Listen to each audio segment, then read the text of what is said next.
ओम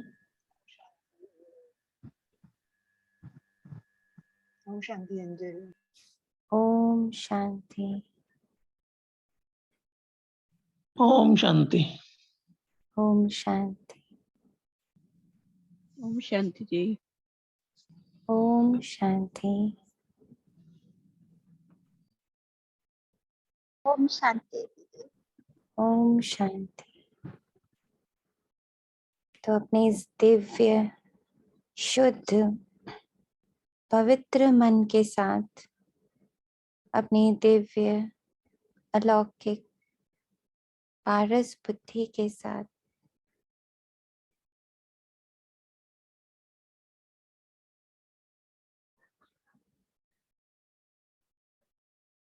रचयिता का, मुरलीधर का आवाहन करते हैं। सभी अपनी पूर्ण एकाग्रता की शक्ति से बाबा का आवाहन करें।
ओम शांति।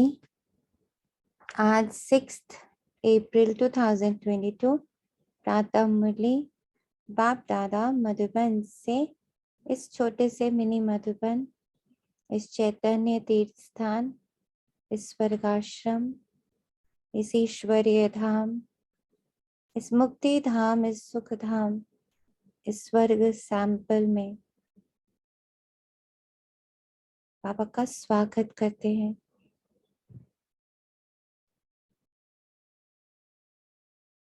और संकल्प डालते हैं कि इस मुरली के, इस यज्ञ के साक्षी, इस यज्ञ में उपस्थित 800 करोड़ आत्माएं, पांचों तत्व नवग्रह हैं, वो हैं।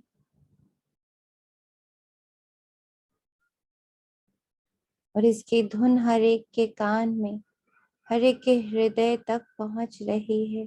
ये संकल्प हम सभी बाबा की उपस्थिति में डाल रहे हैं। मीठे बच्चे, ज्ञान की गुह्य बातों को सिद्ध करने के लिए विशाल बुद्धि बन बहुत युक्ति से समझाना है। कहा जाता है सांप भी मरे लाठी भी ना टूटे।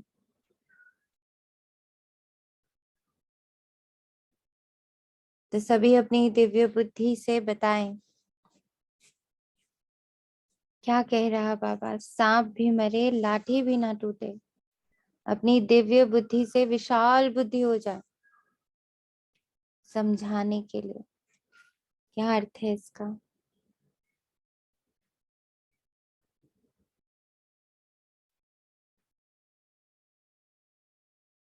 जी, नब्ज देखकर ज्ञान देना। नब्ज देखकर ज्ञान देना। अब उनकी फीलिंग्स को, उनको उसका अटेंशन देते हुए, उनकी फीलिंग्स का अटेंशन देते हुए। राइट। और क्या लगता?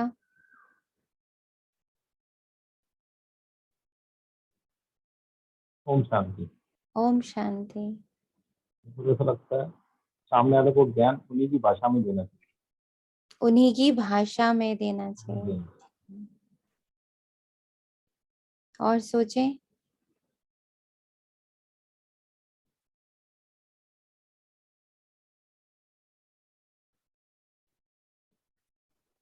ये भी होना चाहिए कि सामने वाले को चाहिए क्या, पहले हमें ये पता होना चाहिए। नब्ज देखना, जानना, समझना। किसी को एकदम से ज्ञान देना भी नहीं चाहिए, पहले उसके साथ फ्रेंडली होके फिर धीरे धीरे। और ओम बताएं। शांति। हाँ दीदी, पहले है ना उनकी महिमा भी करनी चाहिए। भले ही जिस इष्ट देव या देवी को वो पूजते हैं, तो उन्हीं को लेकर, उन्हीं के द्वारा फिर है ना उनको धीरे धीरे ज्ञान सुनाना चाहिए। ओम शांति। और बताइए। ओम शांति दीदी। ओम शांति। दीदी पहले तो हम भी अगर किसी को अपनी लौकिक बुद्धि से, मोटी बुद्धि से किसी को समझाने की कोशिश करते हैं, सामने वाले के अंदर जाती नहीं। जब हम खुद ही अपने को पहले दिव्य बुद्धि का आह्वान करते हैं और मनसा थोड़ी इसकी सेवा करके फिर किसी को कोई बात बोलते हैं, तो समझ जाते हैं मेरे कहने का मतलब पहले हम खुद पर थोड़ा सा अंतर्मुखी अवस्था में जाएं, फिर हम सामने वाले को बोलते हैं तो उसको टच होती है कोई भी बात। जैसे कल ही बच्चे को कुछ समझा रही थी, तो वो तो और जिद के ऊपर जिद की जा रहा था। फिर मेरे को अचानक से ध्यान आया, क्यों ना यहाँ पर मैं बाबा को आह्वान करूं। थोड़ा सा अंतर्मुखी अवस्था, तुरंत ही वो बात वो समझ गया। पहले खुद पर स्व की अवस्था में स्थित होकर भी बोलते हैं तो सामने वाला समझ जाता है। शुक्रिया, शुक्रिया। ओम शांति। ओम शांति। जैसे एक बारी बताया था कि एक बच्चे ने बोला मुझे क्रोध बहुत आता है, तो बोला कि नहीं ऐसी बात नहीं है, तुम पहले ये देखो कितनी देर क्रोध कर पाते हो। तो क्या 24 घंटे क्रोध कर पाते हो? नहीं। और शांति में कितना रहते हो? जैसे ये वाला एग्जाम्पल दिया था, तो इसमें भी यही है। शांति में उसने उसको समझ आया, हाँ क्रोध तो मैं बहुत थोड़े टाइम करती हूँ, और मेरा तो स्वरूप ही है ये, मतलब शांत तो मैं अंदर से ही हूँ। तो उसको ये समझ आ गया। तो ये युक्ति से बताया आपने, तो ये वाली बात मुझे लगता है ठीक लगती है थोड़ा। शुक्रिया। तो आज सभी इस पर बहुत गहराई से अध्ययन करेंगे कि मेरे अंदर भी सांप है ना। मेरे अंदर भी बहुत कुछ है जो बहुत उछाले खाता है। तो क्या दिखाया शिव जब शंकर को दिखाते हैं, तो जो सर्प है उसको उन्होंने मारा नहीं है। विष्णु को भी दिखाते, सर्प को मारा नहीं है, पर क्या किया, उसको अपने अधीन, अपने अधिकार में कर लिया, सरेंडर करवा दिया कि अब वो अपने विष का प्रवाह मेरे ऊपर नहीं करेगा, बल्कि मेरी सुरक्षा के लिए करेगा। तो बाबा क्या कहता है, बाबा हमेशा ही बोलता है कि ये विकार तुम्हारे क्या हो जाएंगे, दास दासी बन जाएंगे, तुम्हारे लिए कार्य करना शुरू कर देंगे। पर उसके लिए क्या करना है, सांप को मारना नहीं है, लाठी को तोड़ना भी नहीं है, पर उसके अधिकारी बन जाना है। तो कैसे होगा ये कैसे होगा? बाबा ने क्या विधि बताई है कि अपनी बुद्धि को विशाल करो, गुह्य बातों को सिद्ध करने के लिए बहुत युक्ति चाहिए। सिद्ध तो करना है पर जिद से नहीं करना है। कैसे करना है सिद्ध? बाबा ने अभी थोड़े दिन पहले वरदान में भी बोला था, अगर जिद है तो वो विकार है, पर अगर उसका रूप सभ्यता से, और आज सुबह फिर बाबा ने कहा है सत्यता में सभ्यता चाहिए। अगर सभ्यता नहीं है तो फिर वो सत्यता का कोई फायदा नहीं, वो विकार में चली जाती है। तो इस पर बहुत ध्यान देना है कि कैसे हो कि हमारी बात, हमारी जो बाबा की बात है, जो बाबा ने श्रीमत दी है, वो सिद्ध भी हो जाए, पर किसी को दर्द ना हो, लाठी ना पड़े, दर्द नहीं होना चाहिए। मेरे हर कृत्य में मुझे इस चीज का बहुत ध्यान रखना है कि कहीं दर्द क्रिएट ना करूं। इतनी युक्ति से चलना है कि किसी को दर्द नहीं हो, किसी को ठेस ना पहुंचे, किसी अहंकार को ललकारे ना हम बैठ कर। ओम शांति दीदी। ओम शांति। हाँ जी, इसमें ये भी कह सकते हैं ना कि जैसे एंथीसिया देते हैं डॉक्टर, तो काम भी कर लेते हैं, उसका दर्द भी ठीक हो जाता है पेशेंट का, और उसको भान भी नहीं होता उस समय। तो वही बात है कि हमें अपना बना के उस जगह को, उस अंग को या उस व्यक्ति को बाबा का ज्ञान देना है कि वो सांप भी मतलब हमें वो भी कुछ हमारा मित्र बन जाए और हमारा काम भी बन जाए सदा के लिए। अब इसमें बहुत छोटी छोटी चीजों पे ध्यान देना है।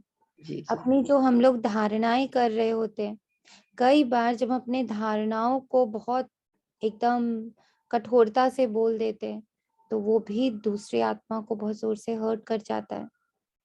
तो उसका भी बहुत ध्यान रखना है कि कभी भी हमारी धारणा जो बाबा ने कही है मुझे करनी ही करनी है, पर वो किसी के लिए कांटा ना बने, उसको इतना ध्यान से चलाना है। माना एक छोटी सी बात है कि हम लोग बाहर का नहीं खाते, किसी के और के हाथ का नहीं खाते। अब इस धारणा को निभाते हुए ऐसा नहीं होना चाहिए कि हम किसी को हर्ट करते, नहीं नहीं हम किसी और के हाथ का नहीं खाते, हम आपके घर का नहीं खाएंगे, तो ये हो गया हर्ट। और यही अगर हमने कह दिया नहीं बहन आज ना मेरा थोड़ा व्रत है, तो आज मैं बिल्कुल ना नहीं खा रही हूँ बाहर, तो मैं नहीं खा रही, इसीलिए आप भले पैक करके दे दो मैं घर पे खा लूँ। और भले आप उनसे पैक करा के किसी गरीब को दान दे दो या घर में आके किसी को खिला दो, पर दिल नहीं दुखाना है। किसी को दुख दे के कोई कार्य कर रहे, यही बाबा कह रहे, लाठी नहीं चलानी, लठ मार नहीं बनना है। कहते हम तो सत्य बोल रहे थे, हम तो सच बोल रहे थे, सच तो होता ही कड़वा है, सच तो होता ही डंडे जैसा है, सच तो होता ही दो चुभने वाला है। ये सत्य नहीं है, ये रॉन्ग बिलीफ सिस्टम है। सत्य बहुत मीठा है, सत्य बहुत बहुत प्यारा है ना। ये भी एक रॉन्ग बिलीफ सिस्टम है ना कि सत्य तो कठोर होता है, सत्य तो तीखा होता है, तो सत्य बहुत मीठा होता है। अब ये हमें कैसे करना है, इसका अपने ऊपर अटेंशन रख। प्रश्न है हाकार के समय पास होने के लिए कौन सा मुख्य गुण जरूर चाहिए। हाकार के समय पास होने के लिए मतलब जब चारों तरफ हाहाकार है और मुझे उस हाहाकार के प्रभाव में नहीं आना है, तो उसके लिए कौन सा गुण चाहिए। धैर्यता का। बाबा कहता लड़ाई के समय ही तुम्हारी प्रत्यक्षता होगी, जो मजबूत होंगे वही पास हो सकेंगे, घबराने वाले नापास हो जाते हैं। अंत में तुम बच्चों का प्रभाव निकलेगा, तब कहेंगे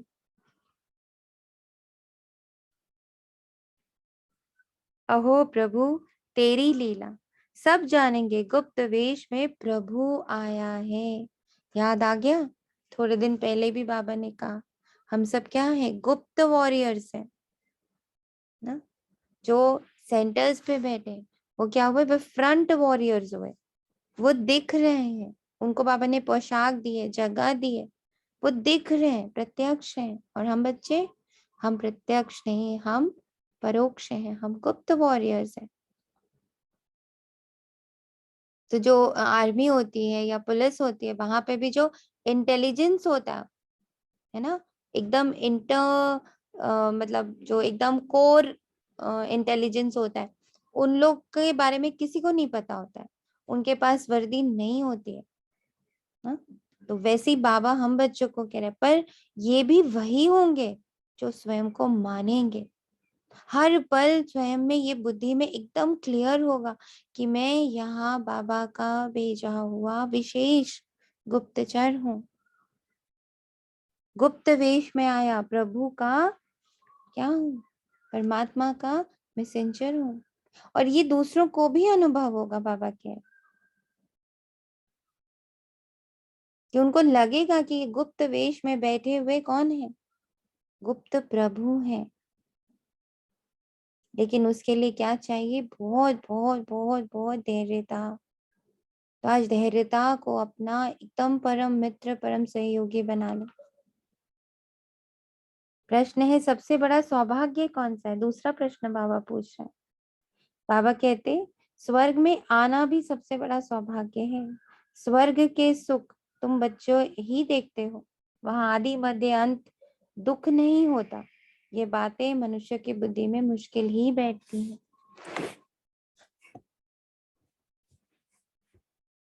ओम शांति। गीत है नई उम्र की कलियां, तो अंत में ये वाला सॉन्ग सुनेंगे, नई उम्र की कलियां। ओम शांति। भगवान उवाच। आगे श्री कृष्ण भगवान उवाच कहते थे, अब तुम बच्चों को निश्चय हुआ है श्री कृष्ण भगवान उवाच नहीं है। श्री कृष्ण तो त्रिकालदर्शी अर्थात स्वदर्शन चक्रधारी भी नहीं है। अब ये अगर भक्त लोग सुनेंगे, देखो बाबा युक्ति बता रहा है, जो बाबा ने बात कही है कि ज्ञान की गुह्य गुह्य बातों को सिद्ध करने के लिए विशाल बुद्धि बन बहुत युक्ति से समझाना है। सांप भी मरे लेकिन लाठी भी ना टूटे। अब वो कैसे हो रहा है देखिए, बाबा क्या कह रहा, तुम बच्चों को ये निश्चय हुआ कि श्री भगवान उवाच नहीं है, लेकिन अगर किसी भक्त लोग को सुनाएंगे तो वो बिगड़ेंगे, कहेंगे तुम इन्हों की श्रद्धा क्यों कम करते हो, जबकि इनका निश्चय कृष्ण में है कि वे स्वदर्शन चक्रधारी है। स्वदर्शन चक्र हमारा विष्णु को या कृष्ण को ही देते हैं हमेशा से। दुनिया को तो ये मालूम ही नहीं कि श्री कृष्ण और विष्णु का क्या संबंध है। ना जानने के कारण सिर्फ विष्णु को व कृष्ण को स्वदर्शन चक्रधारी कह देते हैं। स्वदर्शन चक्र के अर्थ का भी किसी को पता ही नहीं है, सिर्फ चक्र दे दिया है मारने के लिए, उसे एक हिंसक हथियार बना दिया है। वास्तव में उनके पास ना हिंसक चक्र है, ना अहिंसक है। ज्ञान भी राधे कृष्ण व विष्णु के पास नहीं है। कौन सा ज्ञान? ये सृष्टि चक्र के फिरने का ज्ञान, वे सिर्फ तुम्हारे पास है। सोचो कितने भाग्यशाली हैं हम। बाबा ने कहा ना, सबसे सौभाग्यशाली कौन है? तुम बच्चे हो। कैसे है उसका कारण बाबा ने बता दिया। यूं ही नहीं बाबा तारीफ कर रहा कि तुम बहुत भाग्यशाली, बाबा उसका कारण भी बता रहा क्यों है हम भाग्यशाली। क्योंकि ये सारा चक्र हमारी बुद्धि में है, श्री कृष्ण के नहीं, विष्णु के नहीं। क्यों? क्योंकि जब हम कृष्ण बनते, हम विष्णु बनते, हम नारायण बनते, तब तो ये सारा ज्ञान लोप हो जाता है, फिर तो प्रारब्ध हमारे सामने होता है। तो बाबा कहते ये सब बातें युक्ति से कैसे समझाएं। अब ये पॉइंट देखिए कितना भारी पॉइंट है कि उनको ये कहना कि श्री कृष्ण के पास स्वदर्शन है ही नहीं, वो स्वदर्शन चक्रधारी है ही नहीं, तो इस बात को भक्तों के सामने कैसे पुटअप करना है, ये सब बातें युक्ति से कैसे समझाई जाए, जो समझ भी जाए, प्रीत भी कायम रहे। सीधा समझाने से बिगड़ेंगे, कहेंगे कि आप देवताओं की निंदा करते हैं, क्योंकि वे सब है एक समान सिवाय तुम ब्राह्मणों के। तुम कितनी छोटी छोटी बच्चियां हो, बाबा तो कहते हैं छोटी छोटी बच्चियों को ऐसा होशियार करना चाहिए जो प्रदर्शनी में समझाने के लायक बने। जिसमें ज्ञान है वे आप ही ऑफर करते हैं, हम प्रदर्शनी समझा सकते हैं। प्रदर्शनी समझाना यानी 7 डेज कोर्स कराना। तो जो होशियार हैं वो स्वयं ऑफर करते हैं। ब्राह्मणियों की बड़ी विशाल बुद्धि चाहिए, प्रदर्शनी में समझाने के लिए सर्विसेबल को भेजना चाहिए। इसलिए क्या करना, अपनी बहुत डीप चेकिंग करनी कि मेरे अंदर किसी भी प्रकार का अगर ईगो है, ब्राह्मण होने का भी अगर ईगो है, शिव बाबा को प्राप्त करने का भी अगर ईगो है, तो मैं प्रदर्शनी मतलब मैं कभी भी किसी को सही रीति समझा नहीं पाऊंगी। मेरे अंदर जरा भी अभिमान है, अंश मात्र भी है, तो मेरी बात सामने वाले तक पहुंच ही नहीं पाएगी। इसलिए पहले क्या बनाना है खुद को, बहुत विशाल बुद्धि, सब समाहित करने वाली बुद्धि, हर धर्म को जानने समझने रिस्पेक्ट करने वाली बुद्धि, हर आत्मा को जानने समझने रिस्पेक्ट करने वाली बुद्धि। Very very important point is this कि हर एक आत्मा के जो उनका बिलीफ है, जो उनकी श्रद्धा है, उसके प्रति मेरे अंदर भी श्रद्धा होनी चाहिए। मेरे अंदर अगर जरा भी है कि तो गलत कर रहे हैं, ये तो गलत है, बस वहीं पर एनर्जी स्टॉप हो गई, वहीं पर समझानी स्टॉप हो गई, वहीं पर ज्ञान स्टॉप हो गया, सब कुछ स्टक हो गया। एक सेकंड भी मेरे मन में आ गया कि सामने वाला गलत है। इसलिए बाबा हर बार जब कोई चीज गलत बताता भी है कि बच्चे ये गलत सोच है, ये कुछ भी है, पर बाबा साथ में कहते हैं बच्चे ड्रामा में नूंद है, ऐसा होना ड्रामा में नूंद है, ये ड्रामा में लिखा हुआ ये स्क्रिप्ट कि इस वक्त इनको ऐसा ही होना है। तो जितना मेरे अंदर एकदम समभाव होगा, सम्मान भाव होगा, रिस्पेक्ट होगी हर आत्मा के प्रति, हर सिचुएशन के प्रति रिस्पेक्ट होना, मतलब nobody is wrong, nothing is wrong, wrong से मुक्त हो गए पूरी तरह, तब हम उस लायक होंगे कि हम जो कह रहे हैं वो तीर सीधा सीधा जाके लग रहा है। चाहे आपको अपने बच्चे को कुछ समझाना है, चाहे बड़े को समझाना है, ज्ञान का अर्थ सिर्फ 7 डेज कोर्स नहीं है। कोई भी अच्छी बात, कोई भी बाबा की श्रीमत, कोई भी अच्छी चीज अगर किसी के भीतर डालनी है तो पहले उसके प्रति अपने भाव को पूरे अच्छे से, अपने इंटेंशन को चेक करना है कि कहीं मैं इसको गलत समझ कर तो नहीं कार्य करने जा रही ना। हमेशा बाबा कहता है कि विकार से घृणा करो, विकारी से नहीं। उसको तो मौका देना, उसको तो सुधारना है। एक और लाइन का बहुत अच्छी सुनी कि हमारी सजा ऐसी होनी चाहिए, किसी भी अपराधी को जब हम पकड़ रहे हैं तो हमें क्या करना, हमें अपराध को हटाना है, अपराधी को नहीं हटा देना। अपराध उससे उससे अलग हो जाए और वो एक अच्छा प्राणी बन जाए, अच्छी राह पे चलने लग पड़े। उसके लिए देखो, उससे नफरत नहीं करनी, मुझे अपराध को अलग कर देना। माना कोई गुस्सा कर रहा है तो मुझे उस आत्मा से नहीं किनारा कर लेना है कि तो गुस्सा करते चलो किनारा करें, मुझे उसके गुस्से से किनारा करना, उसके गुस्से को अलग देखना है और उस शुद्ध आत्मा को अलग देखना है कि वो शुद्ध आत्मा है, उसके ऊपर क्रोध ने वार किया हुआ है, मुझे क्रोध हटाना है, बस उस आत्मा से नहीं किनारा कर लेना है, उससे अलग नहीं हो जाना है। नॉर्मली हम यही करते हैं, हम ना उन लोगों से किनारा कर लेते हैं जिनमें हमें कुछ भी विकार दिखता है। तो इसके लिए बाबा क्या कह रहे हैं, बहुत विशाल बुद्धि चाहिए। सिर्फ देखने का शौक नहीं चाहिए, पहले पहले तो ये निश्चय चाहिए कि गीता का भगवान निराकार परम पिता परमात्मा शिव है। श्री कृष्ण को भगवान नहीं कहा जाता है, इसलिए गीता भी रॉन्ग है। ये बिल्कुल नई बात हो गई। अब बताइए, आप श्री कृष्ण को रॉन्ग बोलने जा रहे हो, गीता को रॉन्ग बोलने जा रहे हो, तो कितनी युक्ति चाहिए। दुनिया में सब कहते हैं कृष्ण ने गीता गाई, यहाँ समझाया जाता है कृष्ण गीता गा ना सके। जो मोर मुकुटधारी है, डबल सिर ताज व सिंगल ताज, सूर्यवंशी, चंद्रवंशी, वैश्य, शूद्रवंशी, कोई भी गीता की नॉलेज को नहीं जानते। वह नॉलेज भगवान ने ही सुनाए, भारत को स्वर्ग बनाया। तो दुनिया में सच्चा गीता का ज्ञान आए कहाँ से? ये सब भक्ति की लाइन में आ जाते हैं। वेद शास्त्र आदि पढ़ते पढ़ते नतीजा क्या हुआ? गिरते ही आए, कलाएं कमती ही होती गई। बल कितनी भी घोर तपस्या करें, सिर काट कर रखें, कुछ भी फायदा ना हो सके। हर एक मनुष्य मात्र को तमो प्रधान जरूर बनना है, पॉइंट टू बी नोटेड। इसको नोट करके बुद्धि में डालना है। क्या? हर एक आत्मा को तमो प्रधान बनना है। सिर्फ एक परमात्मा है, शिव बाबा, जो इस चक्र में नहीं है, सतो रजो तमो, इस चक्र में ही नहीं है, वो इस चक्र से मुक्त है। चक्र में कौन है? हम बच्चे ही हैं। बाबा कहता है उसमें भी खास भारतवासी देवी देवता धर्म वाले ही सबसे नीचे गिरे हुए। पहले सबसे सतो प्रधान थे, अब तमो प्रधान बन गए।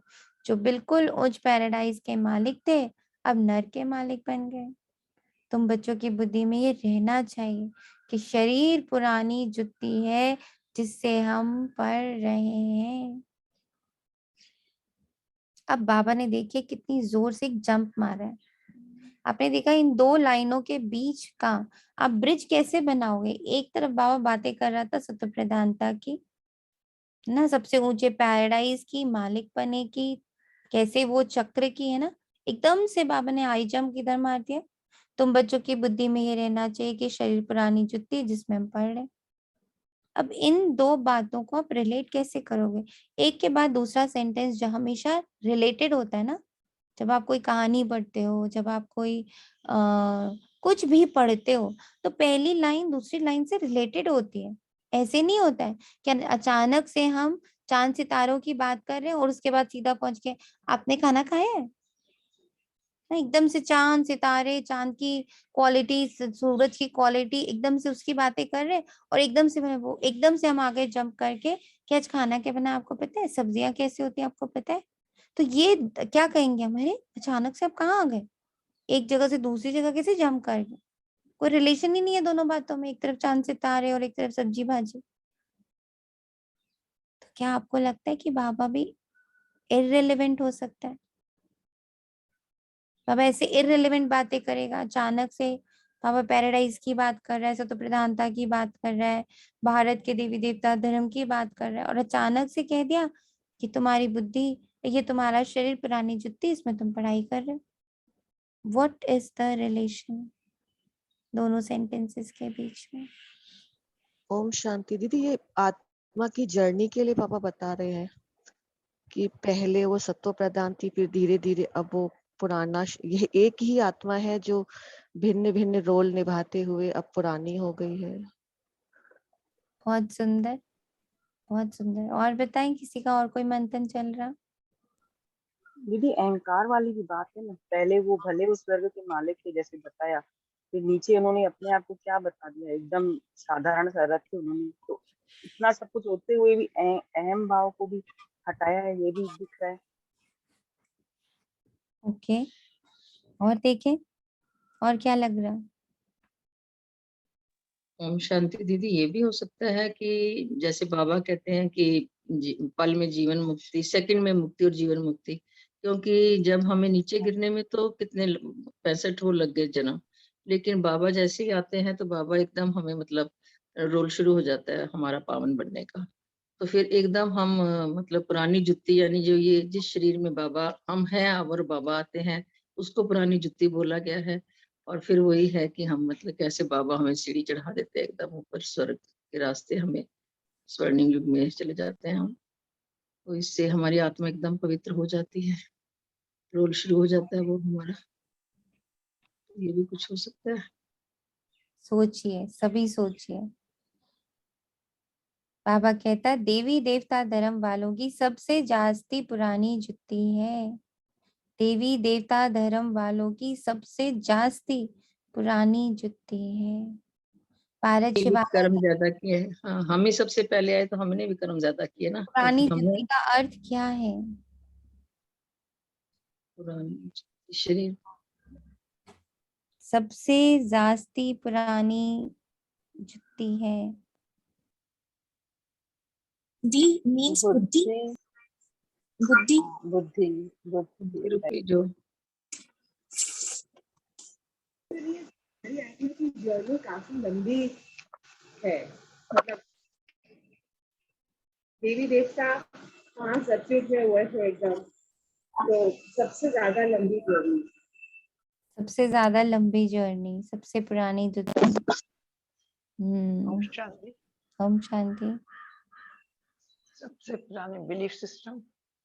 सबसे पुराने बिलीफ सिस्टम। दीदी परिवर्तन को भी तो दर्शा रहे हैं यहाँ, कल जो कितने बड़े थे आज वो ये भी हो सकता है ना दीदी, परिवर्तन का भी असर दिखाई दे रहा है मुझे। तो हम हर पल हमें भी परिवर्तन, दीदी आज मेरी अवस्था ऊंची है तो फिर इस पर ही मैं न टिक जाऊं, परिवर्तन भी होना ही है गिरती कला के अनुसार मेरी स्थिति में। अब है ना, हमें थोड़ा सा लंबा भक्ति काल भी तो हमारा रहा है ना, लंबे भक्ति काल को भी लंबे पुराने भक्त हम ही हैं। पहले सबसे समझेंगे कि पुरानी जुत्ती कैसी होती है। सबसे पहले तो एकदम उसके शाब्दिक अर्थ में जाते हैं। शाब्दिक अर्थ के अनुसार पुरानी जुत्ती कैसी होती है, घिसी हुई होती है, फटी हुई होती है, कभी भी फिसल सकते हैं, गिर सकते हैं, उसमें कोई भी अट्रैक्शन नहीं होता है, उसमें कोई भी ताकत नहीं होती है, वो मुझे संभाल ही नहीं सकती है। हाँ? तो पुरानी जुत्ती का हाँ, डर भी होता है पहन के कहीं चले गए तो रास्ते भी ना टूट जाए, हमें परेशानी होने सबसे पड़ेगा। पहले पुरानी जुत्ती को इमर्ज करना है। बाबा ने कहा ना, जब बाबा किसी भी वस्तु से, किसी भी चीज से हमें कंपेयर करता है, वो शब्द बाबा यूज करता है जो ऑलरेडी वी नो, ताकि वो हमारे को तराश सके। तो पहले तो उस शब्द को समझना है पूरी तरह, अब उसको अपने फिट करना है। अच्छा, ये अब मेरे लाइफ में कहाँ फिट हो रहा है? तो उसमें शरीर भी आता है, पांचों तत्व भी आते हैं, हमारे बिलीफ सिस्टम्स भी आते हैं, हमारा इतनी लंबी यात्रा भी आती है कि यात्रा बहुत लंबी रही है, और बुद्धि भी आती है, मन भी आता है। ये सब क्या हो गए, एकदम ओल्डेस्ट है, सबसे पुराने यही है, सबसे ज्यादा 84 जन्म भी आते हैं। 84 जन्म भी आते हैं, कि हम सबसे ज्यादा हम घिसे हुए हैं, चिकना हो गया है घड़ा बहुत। तो जब घड़ा चिकना होता है तो चीजें टिकती बहुत कम है। ये बात भी ध्यान रखना है कि जब हम पूरी मुरली पढ़ते हैं उसमें से 4-5 पॉइंट ही हमारी बुद्धि में टिकता है, फिसल जाती है हर बात उसमें से, है। तो बाबा कहता है जिसमें हम पढ़ रहे हैं, जिससे हम पढ़ रहे हैं, देवी देवता धर्म वालों की सबसे जास्ती पुरानी जुत्ती है। भारत शिवालय था, देवताओं का राज्य था, हीरे जवाहरातों के महल थे, अब तो वैश्यालय में असुर विकारियों का राज्य है। ड्रामानुसार फिर बाबा ने देखो लिख दिया, भल वैश्यालय है, असुर विकारियों का राज्य है, पर ये ड्रामा अनुसार है, उसमें मूंझना नहीं है। ये क्यों हुआ, ये कैसे हुआ, ये कब तक ओम चले। शांति। ए देवी देवता तो नई जुत्ती होनी चाहिए ना, वो तो एकदम नया होता है। नई दुनिया में नए अभी तत्व जहां प्रदान होते हम हैं। यही देखो, इसी पॉइंट को समझना है जी ना, कि देवी जी जी। देवता धर्म वालों की सबसे जास्ती पुरानी अच्छा, जुत्ती अभी अभी धर्म तक वालों की। चला है। नहीं, जैसे हम लोग 5000 ईयर से पहले भी देवी देवता थे ना, अब फिर हाँ, बंदे रहो पड़ा रहे। तो जो हमारा देवी देवता का स्वरूप था वो अब घिस घिस के क्या हो गया, पुरानी जुत्ती हो गई। अब कहाँ है हमारे अंदर हाँ कुछ। जी, अब तो देवी देवता है का वो है ही नहीं धर्म, अब तो उन्होंने हिंदू धर्म कह दिया। हाँ जी हाँ जी सर, ठीक ठीक। तो बाबा कहता है ड्रामा अनुसार फिर बिल्कुल समझ में आया। हाँ। इनको वैश्यालय से शिवालय बनाना ही है। बाप समझाते हैं सबसे जास्ती भारतवासी ही गिरे हैं।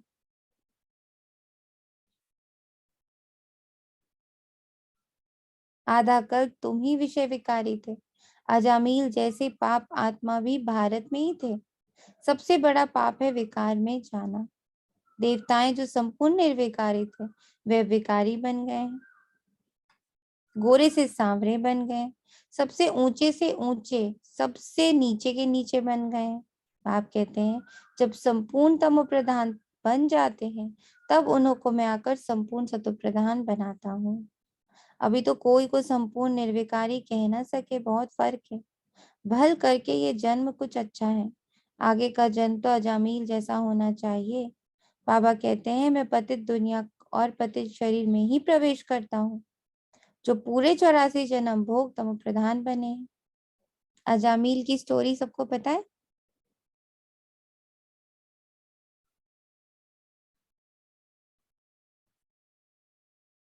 अजामिल की स्टोरी जी जी जी जी।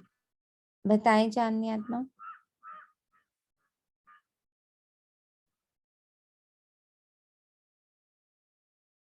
कोई और बोलिए। ओम हाँ शांति। बताएं। ओम शांति।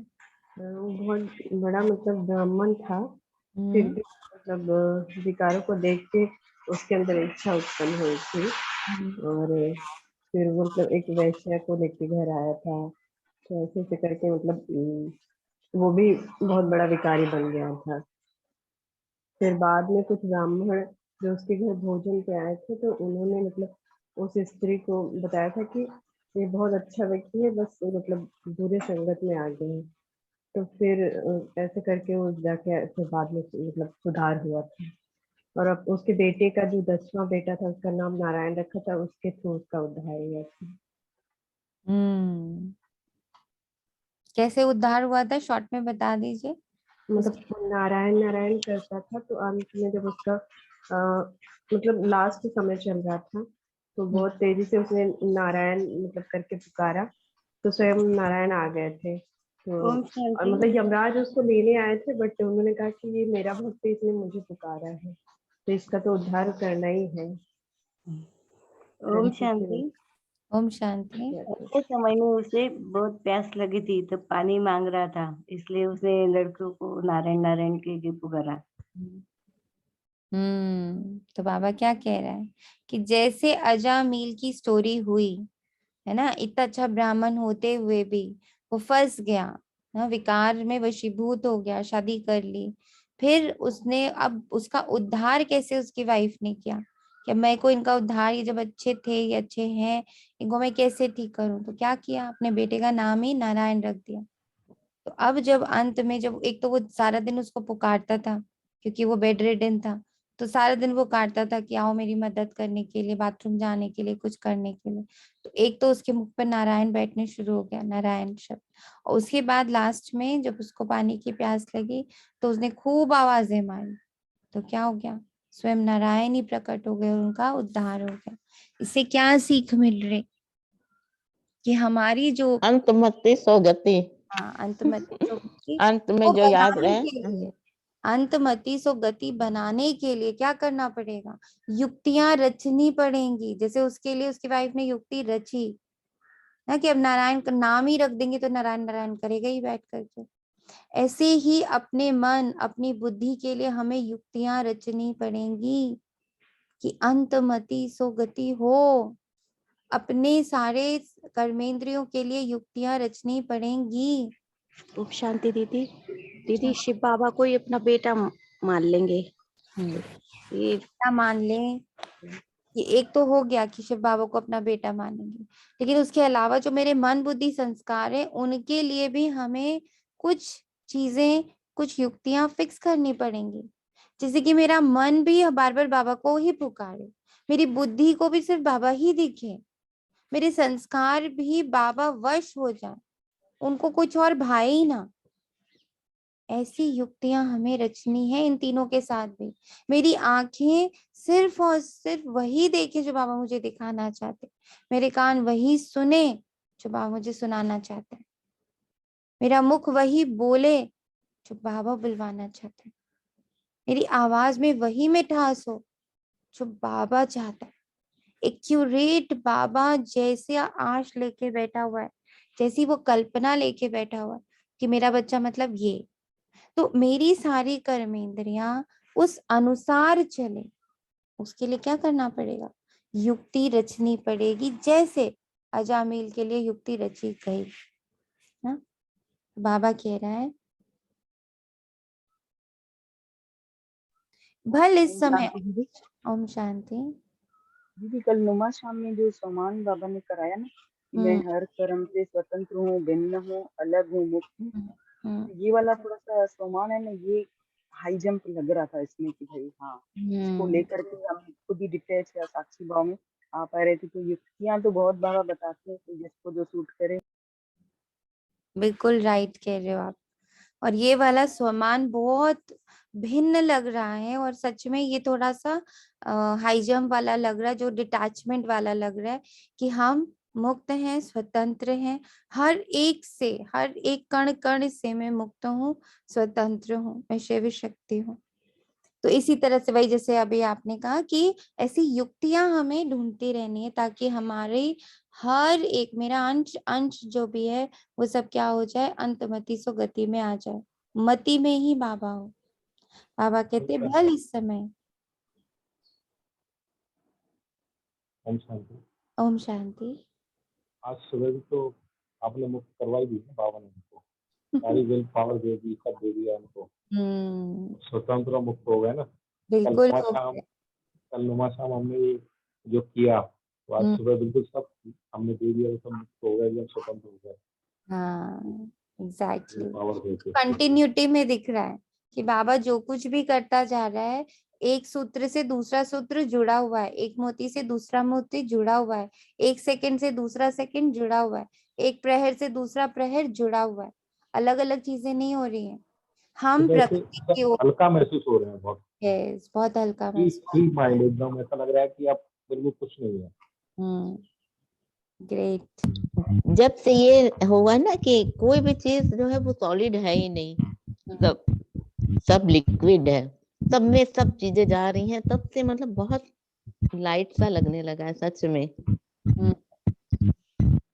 ये युक्तियां हैं, ये सारी युक्तियां हैं जिससे बाबा का जो लक्ष्य है वो पूरा हो। ये सब सीढ़ियां हैं। बाबा कहते ये भी समझने की बातें हैं। तुम बच्चों को सर्विस का बहुत शौक होना चाहिए। बाबा को देखो कितना शौक है। बाप तो पतित पावन है, सर्व का अविनाशी सर्जन है।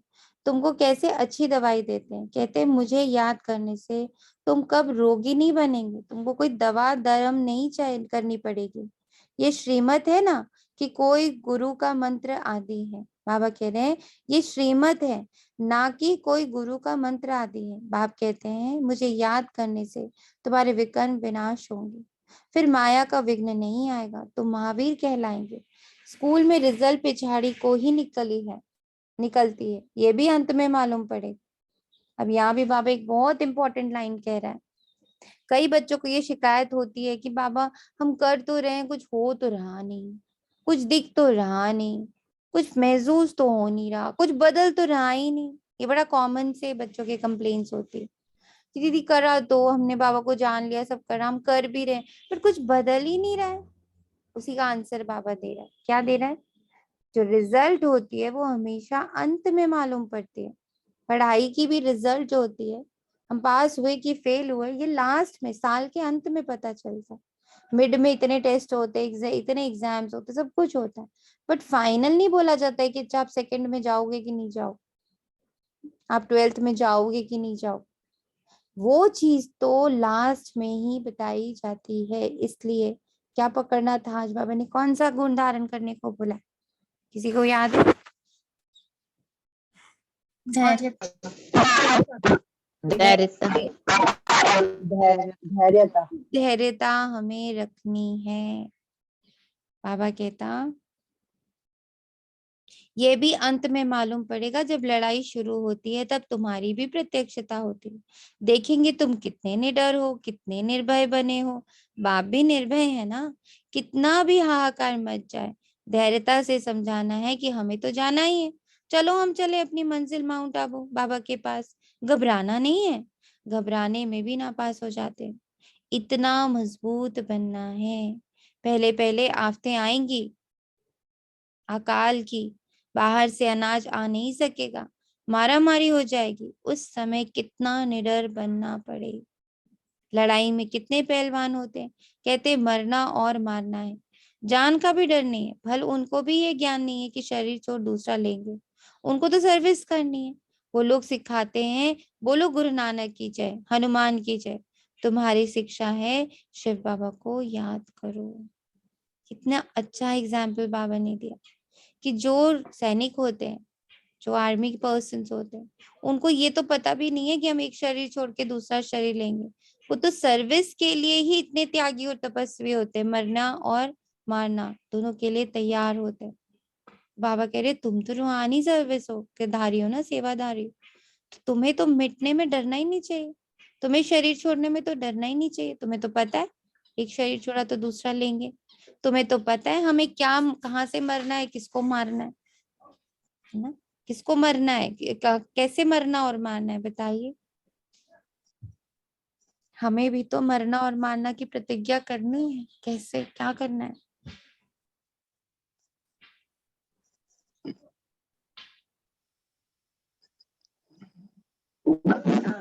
जाना है, पर जो हमारे अंदर दुर्गुण है और हमारे अंदर जो सूक्ष्म के सूक्ष्म जो विकार है ना, सबको मारना है, कर्मेंद्र के विजय प्राप्ति करना है। सबसे पहले हमें ये समझना परिवर्तन है, करने से हो सकता है कि परिवर्तन करना है, मरना मारना नहीं है। हमें ये समझना है कि जब जब हम यहाँ पे मरना या मारना वर्ड यूज कर रहे हैं, ना, जब हम यहाँ कलयुग में यूज कर रहे हैं, तो इन दोनों में क्या दिख रहा है? बहुत दर्द दिख रहा है। मरे या मारे, मरना शब्द में ही बहुत दर्द है या नहीं है? चाहे हम अपनी इच्छाओं को मारें, चाहे हम अपने विकारों को मारें, पर मारना शब्द में क्या आ रहा है? पेन दिख रहा है या नहीं दिख रहा है? दिख रहा है दीदी। तो फिर ये जहां पेन है, जहां दुख है, तो क्या वो शुद्ध शब्द है? ओम शांति। नहीं। मारने की बजाय चेंज होना चाहिए, परिवर्तन। बाबा ने तो ये शब्द यूज किए है ना, मरना है या मारना है, तो इसको क्या बनाना है? पहले तो इसको सुखदाई बनाना है। जब ये शब्द मैं यूज कर रही हूं अपने लिए, जो मरना और मारना है, तो इसमें पहले ये देखना है कि इसके अंदर जो दर्द है, मरने में जो दर्द है, त्याग करने में जो दर्द है, पहले मुझे इसको हटाना है। ये चिंतन मनन करके इस दर्द को हटाना है कि इस मरने में, इस शब्द में बहुत सुख समाया हुआ है, बहुत ज्यादा सुख है इस शब्द में। इसका मनन चिंतन करना है कि इसको सुखी कैसे बनाए। जी मैं बताएं। जैसे ना हमें रोल आइडेंटिटी से भी करें कि मुझे ये रोल आइडेंटिटी से मरना है, और इसके अंदर मुझे ये मालूम है कि मैं ईश्वरीय आइडेंटिटी में रहूंगी तो मुझे सुख ही मिलेगा, with little bit of experience also, कि वो मुझे दिमाग में रहेगा तो वो मरना मारना इजी हो जाएगा। I mean this is accession period, changing, new आना, नई आइडेंटिटी के साथ, सुख के साथ। थैंक यू, शुक्रिया बाबा। तो अब क्या करना है? इसमें हमें समझना है कि हम जब मरने और मारने की बात कर रहे हैं, निडर बनने की बात कर रहे हैं, निर्भय बनने की बात कर रहे हैं, तो इसमें कहीं भी अंदर दर्द नहीं होना चाहिए, एंजाइटी हो नहीं। सकता है कि इसे हम स्व की सेवा ही समझ लें कि मैं ये स्व पूरी के लिए। सेवा ही है। हाँ जी, सेवा से ही विश्व सेवा के रास्ते खुले बिल्कुल। हैं। बाबा कहते हैं लड़ाई में कितने पहलवान होते हैं, कहते हैं मरना और मारना है। तो तुम्हें क्या करना है? तुम्हें तो शिव बाबा को याद करना है। वह नौकरी तो करनी ही है, अथवा देश सेवा तो करनी ही है। जैसे तुम शिव बाबा को याद करते हो, इस प्रकार कोई भी याद नहीं करते। शिव के भगत तो ढेर है, परंतु तुमको डायरेक्शन मिलते हैं, शिव बाबा को याद करो, वापस जाना है, फिर स्वर्ग में आना है। अब सूर्यवंशी चंद्रवंशी दोनों ही राज्य स्थापन हो रहे हैं। ये ज्ञान सबको मिलेगा। जो प्रजा बनने लायक होगा वह उतना ही समझेगा। अंत में तुम्हारा बहुत प्रभाव निकलेगा। कौन कह रहा है ये बात कि मेरा प्रभाव निकलेगा, मेरी प्रत्यक्षता होगी, मेरा भाग्य खुल चुका है? ये कह कौन रहा है? ये स्वयं बाबा कह रहा है, स्वयं परमात्मा कह रहा है। भगवान उवाच है ये शब्द। तो ये तो सिद्ध होने ही है। क्या सिद्ध होने वाला है?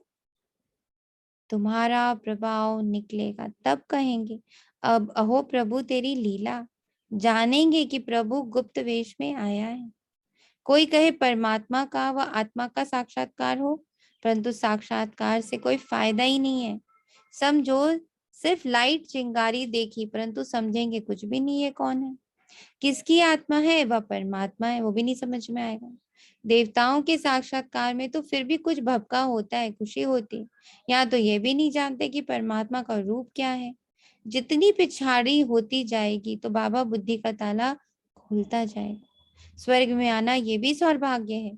स्वर्ग के सुख और कोई देख ना सके। स्वर्ग में यथा राजा तथा प्रजा रहते हैं। अब न्यू दिल्ली नाम रखा है, परंतु न्यू भारत कब था?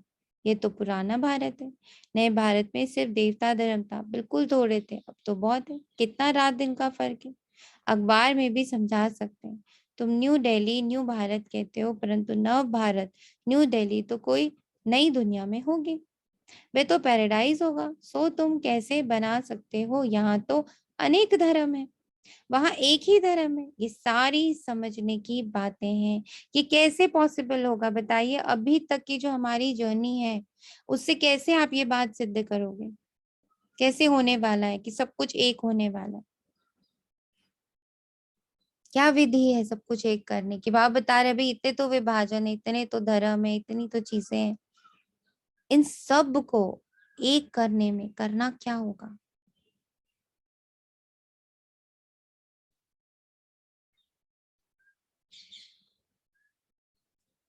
बताएं क्या करना होगा?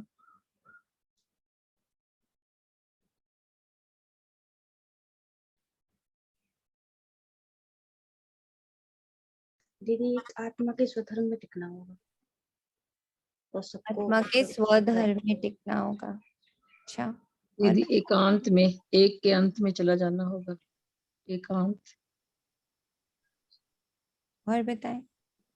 मेरे अंदर जो समभाव रहेगा, सबके लिए रिस्पेक्ट रहेगी। जब नोबडी नथिंग इसके प्रति हमारा भाव समझ सकेंगे हम, तो तब एक वो होगा एक धर्म। बिल्कुल सही। हमें अंदर के सारे विभाजन खत्म करने हैं।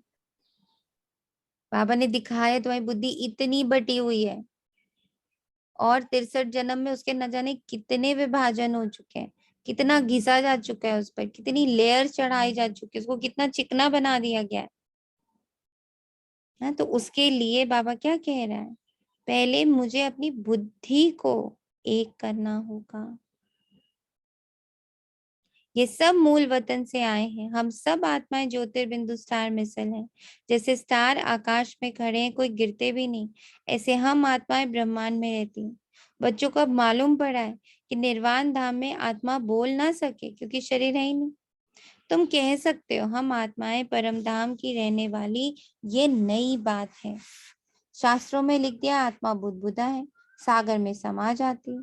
तुम अब जानते हो पतित पावन बाप सबको लेने के लिए आया है। 5000 वर्ष के बाद ही भारत स्वर्ग बनता है। ये ज्ञान किसी की बुद्धि में नहीं है, पहले हो ही नहीं सकता था, इसलिए नहीं हुआ। तो ये बात बुद्धि में टिकानी है। बाप ही आकर समझाते हैं, हम ही राज्य लेते हैं, हम ही राज्य गवाते हैं। इनकी नो एंड, ड्रामा से कोई छूट नहीं सकता। कितनी सहज बात है, परंतु किसी की बुद्धि में ठहरती नहीं है। अभी आत्मा को अपने 84 जन्मों के चक्र का मालूम पड़ा है, जिससे चक्रवर्ती महाराजा महारानी बनते हैं। ये सब खत्म होने वाला है, विनाश सामने खड़ा है।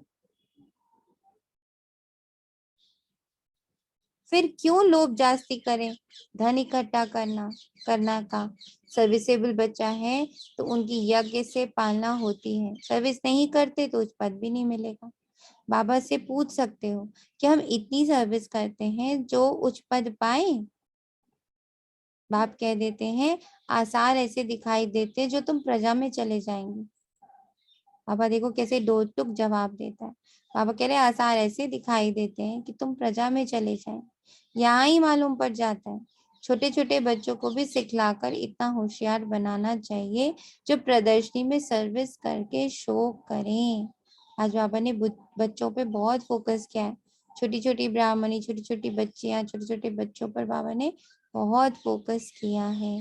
तो कितना युक्ति से चलना है कि सांप भी मरे, लाठी भी ना टूटे, दर्द भी ना हो, मरने में कोई दर्द ना हो, बहुत एंजॉय करें मरना और मारना।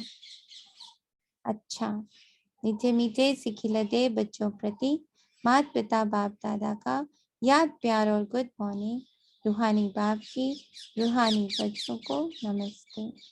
बाबा के वरदानी हाथ को फील करें। हम रूहानी बच्चों की रूहानी माता पिता बाप दादा को याद और प्यार भरी वाली ओम शांति। मीठे बाबा, मीठे बाबा। Good morning. धारणा के लिए मुख्य सार है, बाप समान निर्भय निडर बनना है, धैर्यता से काम लेना, घबराना नहीं है। विनाश सामने है, इसलिए जास्ती धन इकट्ठा करने का लोभ नहीं, करना है।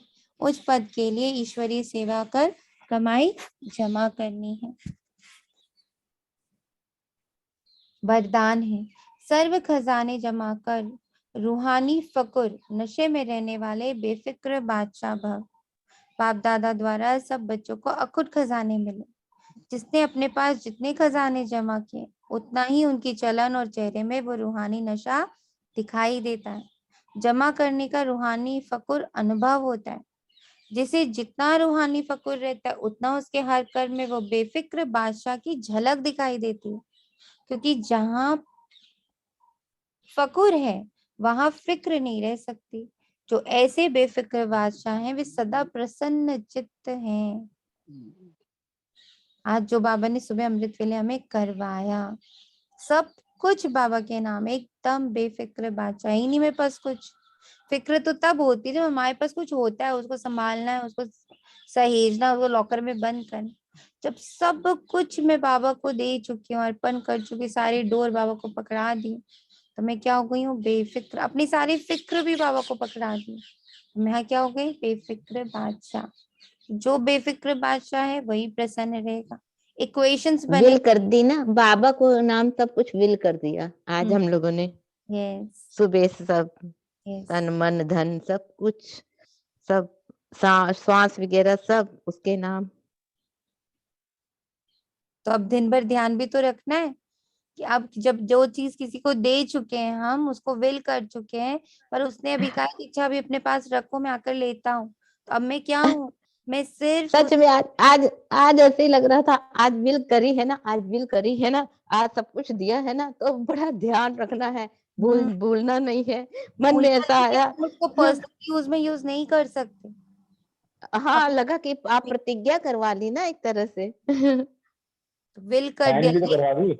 हाँ साइन भी करा दिया। आज तो पूरा स्टाम्प वही बोल रहे हैं, आज तो पूरी बिल बना के दे दी और साइन भी कर दी है। तो आज थोड़ा, तो आज अब क्या बहुत मतलब ध्यान रखना। अब हमें ध्यान रखना है कि मैं अब उसका मिसयूज नहीं कर सकती, मैं उसका पर्सनल यूज भी नहीं कर सकती।